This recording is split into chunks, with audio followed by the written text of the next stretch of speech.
Oogenesis. Oogenesis হলো এমন একটি প্রক্রিয়া যা প্রতিটা মেয়ের শরীরে সংঘটিত হয় এবং যার মাধ্যমে ডিম্বাণু উৎপন্ন হয়। কোথায়? ডিম্বাশয়। অর্থাৎ আমরা উজেনেসিস হচ্ছে এমন একটা প্রক্রিয়া যার মাধ্যমে আমরা দেখব প্রতিটি স্ত্রী দেহে ডিম্বাশয়ের মধ্যে জার্মিনাল এপিথেলিয়াম থেকে আলটিমেটলি গৌণ উসাইট উৎপন্ন হয়। কিভাবে হয় না হয় সেগুলো আমরা আজকের ক্লাসে একদম বিস্তারিত ডিটেলসে জানবো, কোনো কনফিউশন থাকবে না। তো আবারও ওয়েলকাম জানাচ্ছি সিবিসি টপারে। যারা এখনও পর্যন্ত চ্যানেলে একদম নতুন তারা চ্যানেলটিকে সাবস্ক্রাইব করো, এবং যারা চ্যানেলের ভিডিও দেখছো এবং লাইক করছো না তারা অবশ্যই, যদি ভিডিও ভালো লেগে থাকে অবশ্যই লাইক করে দিও। তো দেখো, প্রথম কথা সেটা হচ্ছে উজেনেসিস মানে কি। আমি একটু আগেই বললাম যে উজেনেসিস মানে হচ্ছে এমন একটা প্রক্রিয়া যেখানে ডিম্বাশয়ের জার্মিনাল এপিথেলিয়াম থেকে, না ডিম্বাশয়ের একদম ভিতরের একটা লেয়ার, সেটা হচ্ছে জার্মিনাল এপিথেলিয়াম। এই জার্মিনাল এপিথেলিয়াম থেকে যে প্রক্রিয়ায় আমরা দেখতে পাবো গৌণ উসাইট তৈরি হচ্ছে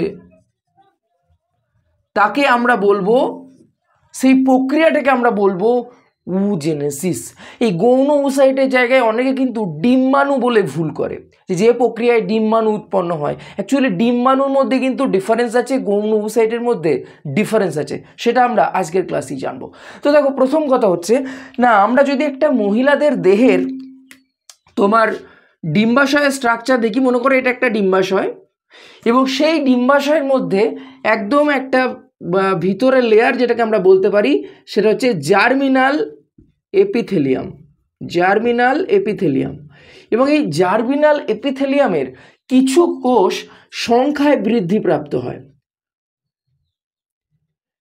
এবার এই যে কিছু কোষ সংখ্যায় বৃদ্ধিপ্রাপ্ত হলো, সেই কোষগুলোকে বলা হয় আদি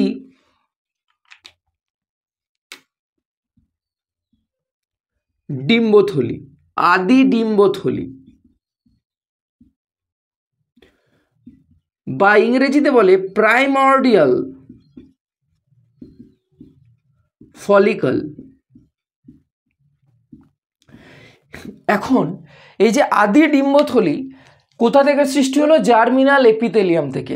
এরপর আমরা দেখব এই আদি ডিম্বথলি থেকেই আলটিমেটলি গৌণ উসাইট বা আমরা ডিম্বাণু উৎপন্ন হয় বলতে পারি।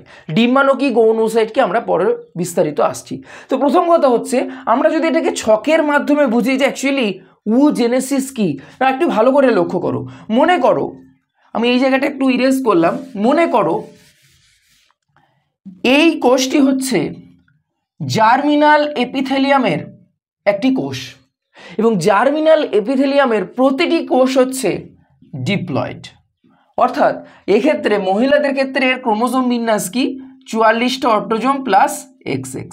এটাই তো তাই, প্রতিটা মহিলার শরীরের যে কোষের যে বিন্যাস, মানে কোষের ক্রোমোজোমের যে বিন্যাস, সেটা এটাই তো। এবার এই যে জার্মিনাল এপিথেলিয়ামের কিছু কোষ কি হয় না আকারে একটু বৃদ্ধি পায়। কেন বৃদ্ধি পায়? না পুষ্টি উপাদান সংগ্রহ করে একটু স্ফীত হয় বা আকারে একটু বৃদ্ধি পায়। সেই কোষটিকে আমরা বলবো প্রাথমিক উসাইট। তাহলে প্রাথমিক উসাইট কি? না ডিম্বাশয়ের মধ্যে উপস্থিত একটা কোষ, যেটাকে আমরা বলছিলাম জার্মিনাল এপিথেলিয়াম, সেই কোষের লেয়ারের একটা কোষ বা একাধিক কোষ, মানে সমস্ত কোষ নয় কিন্তু জার্মিনাল এপিথেলিয়ামের কিছু কোষ আকারে বৃদ্ধিপ্রাপ্ত হয়, এবং সেই কোষটিকে আমরা বলি প্রাথমিক উসাইট, যেটাও কিন্তু কি 2n। তার কারণ জাস্ট আকারে বেড়েছে, এখানে কোনো রকম মিওসিস কোষ বিভাজন হয়নি। তাহলে আমরা তাকে কি এন বলবো? Definitely not. আমরা এন তখনই বলবো যদি এই কোষটার মিওসিস কোষ বিভাজন হয়। এই কোষটা শুধুমাত্র আকারে বৃদ্ধি পেয়েছে, এবং সেই কোষটিকে আমরা বলছি প্রাথমিক উসাইট। নেক্সট, এই প্রাথমিক উসাইটের এবার কি হয় না, এই প্রাথমিক উসাইটের তোমার মিওসিস কোষ বিভাজন হয়। তাহলে মিওসিস কোষ বিভাজন হলে আমরা জানি, আমি এই জায়গাটা ইরেজ করছি না, প্রাথমিক উসাইটের আমরা যদি মিওসিস কোষ বিভাজন দেখি, তাহলে মিওসিসে আমরা জানি দুটো দশা হয়, একটা মিওসিস 1 একটা মিওসিস 2। তাহলে এই জায়গাটা ধরে নাও মিওসিস 1।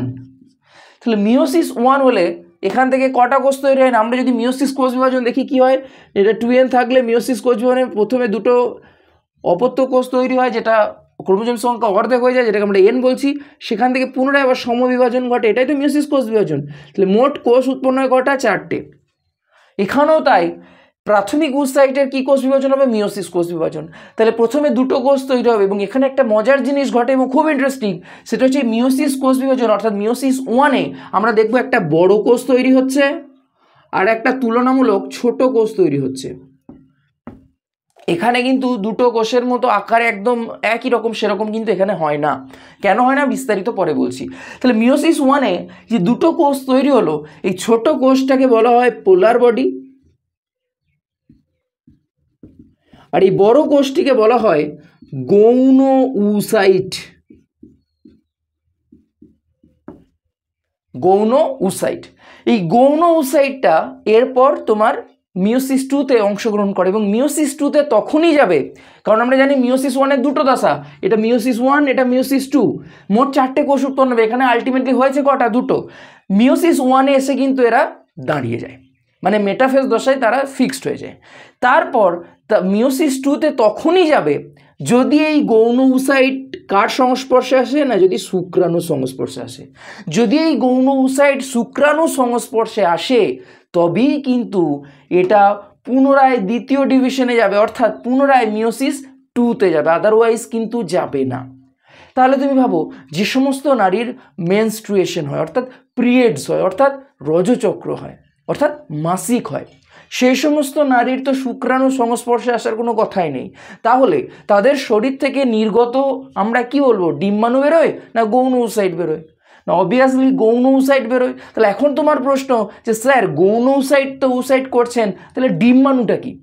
অ্যাকচুয়ালি ডিম্বাণু হচ্ছে যখন এই গৌণ উসাইটটা শুক্রাণু সংস্পর্শে আসে, পুনরায় এখান থেকে দেখব গৌণ উসাইট থেকে একটা পোলার বডি নির্গত হয়।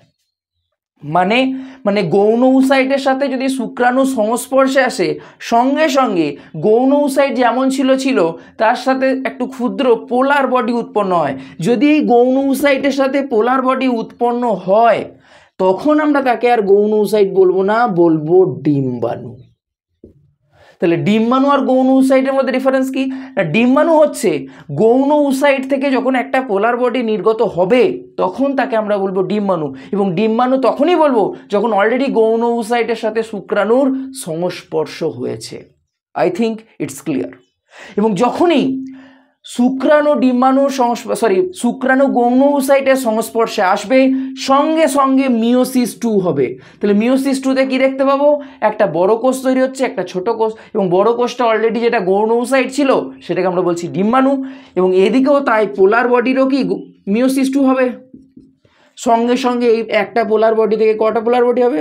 এখানে দুটো পোলার বডি হবে। তাহলে পুনরায় যদি আমি ব্যাপারটাকে এক্সপ্লেন করি, সেটা হচ্ছে ডিম্বাশয়ের প্রাচীরে কিছু কোষ ছিল যার নাম ছিল জার্মিনাল এপিথেলিয়াম, এবং সেই জার্মিনাল এপিথেলিয়ামের কিছু কোষ আকারে বৃদ্ধি পাচ্ছে যাকে আমরা বলছি প্রাথমিক উসাইট, এবং এই প্রাথমিক উসাইট এরপর মিওসিস কোষ বিভাজনের মাধ্যমে তৈরি করে ডিম্বাণু। কিভাবে তৈরি করছে না, প্রথম মিওসিস 1-এর ফলে যে দুটো কোষ তৈরি করছে, একটা কোষ আকারে ছোট হয়, একটা কোষ আকারে বড় হয়। বড় কোষটিকে বলা হয় গৌণ উসাইট বা সেকেন্ডারি উসাইট। অন্যদিকে যে ছোট কোষটা তৈরি হয় যেটাকে বলে পোলার বডি। একইভাবে যখন এরপর মিওসিস 2 হবে, অর্থাৎ যদি এই গৌণ উসাইটটা শুক্রাণুর সংস্পর্শে আসে সঙ্গে সঙ্গে মিওসিস 2 হয়, যদি শুক্রাণুর সংস্পর্শে না আসে তাহলে পরের ধাপটা আর হবে না, অর্থাৎ মিওসিস 2 আর হবে না, সেখানে ডিম্বাণু উৎপন্ন হবে না, সেখানে আরও 3টে পোলার বডি উৎপন্ন হবে না। সেক্ষেত্রে আমরা দেখব মহিলাদের ক্ষেত্রে রজচক্রের সময় এই গৌণ উসাইটটা বেরিয়ে যাচ্ছে। এবং যদি নিষেক হয়, নিষেক মানে যদি ফার্টিলাইজেশন হয় অর্থাৎ যদি নিষেক হয় অর্থাৎ যদি শুক্রাণু আর ডিম্বাণুর মিলন ঘটে, তাহলে আমরা দেখব সেখানে মিওসিস 2 হচ্ছে, এবং মিওসিস 2 এর ফলে একটা বড় কোষ একটা ছোট কোষ তৈরি করছে। গৌণ উসাইট থেকে বড় কোষটিকে আমরা বলছি ডিম্বাণু, ছোট কোষটিকে আমরা বলছি তোমার পোলার বডি। এবং দ্বিতীয় ক্ষেত্রেও তাই, যে প্রথম পোলার বডি উৎপন্ন হয়েছিল এটা হচ্ছে প্রথম পোলার বডি। এই প্রথম পোলার বডি থেকে আরও দুটো পোলার বডি উৎপন্ন হবে। দ্বিতীয় পোলার বডি কিন্তু এটা,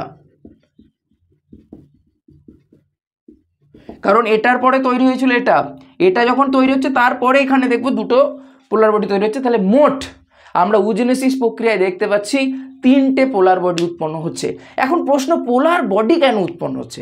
না দেখো, মিওসিস কোষ বিভাজনের ফলে আমরা দেখতে পাচ্ছি অ্যাকচুয়ালি গৌণ ওসাইটটা আকারে বড় হচ্ছে। কেন বলো তো? তার কারণ তুমি ভাবো, যখন নিষেক হয় তখন শুক্রাণু থেকে শুধুমাত্র ডিএনএটা আসে, অর্থাৎ বাবার কাছ থেকে আমরা শুধু ডিএনএ পাই, কিন্তু সাইটোপ্লাজম কার থাকে? না সাইটোপ্লাজম মায়েরই থাকে, অর্থাৎ মায়ের ডিম্বাণুর। এবার ডিম্বাণুর সাইটোপ্লাজম যদি আকারে ক্ষুদ্র হয় সেখানে সেটা ভালো হবে, না সেটা যদি আকারে বড় হয় সেটা ভালো হবে?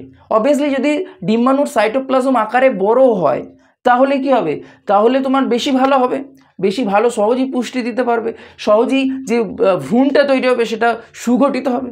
এবং যার জন্য প্রকৃতি কি করেছে, একটা বড় কোষ একটা ছোট কোষ তৈরি করেছে, এবং ছোট কোষটা পোলার বডি। এবং অনেক সময় ধরা হয় এই পোলার বডি অ্যাকচুয়ালি এই বড় কোষটার মধ্যে, অর্থাৎ যে মিওসিস বিভাজনের সময় যে বড় কোষটা তৈরি হচ্ছে, সেই বড় কোষের যে বিভিন্ন রেচন পদার্থ সেগুলোকে বের করে দিচ্ছে এই পোলার বডির মাধ্যমে।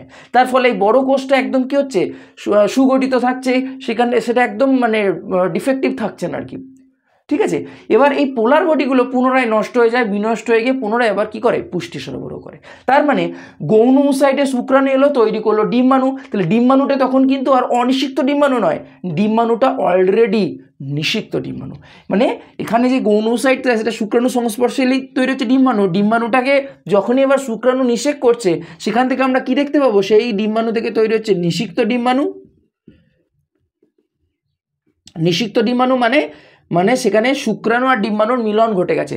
এই গৌণ ওসাইট যখনই সংস্পর্শে এলো শুক্রাণুর সঙ্গে সঙ্গে ডিম্বাণুতে রূপান্তরিত হলো। এরপর এই শুক্রাণুর যে ডিএনএ সেটা ডিম্বাণুর মধ্যে প্রবেশ করে, এবং সেই ডিম্বাণুর মধ্যে প্রবেশ করলে তখন আমরা তাকে বলবো নিষেক ঘটে গেছে, মানে নিষিক্ত ডিম্বাণু। এবং নিষিক্ত ডিম্বাণু থেকে তৈরি হয় জাইগোট, এবং সেই জাইগোট থেকে আলটিমেটলি তৈরি হয় ভ্রূণ, এবং সেই ভ্রূণ থেকে আলটিমেটলি তৈরি হয় একটা শিশু।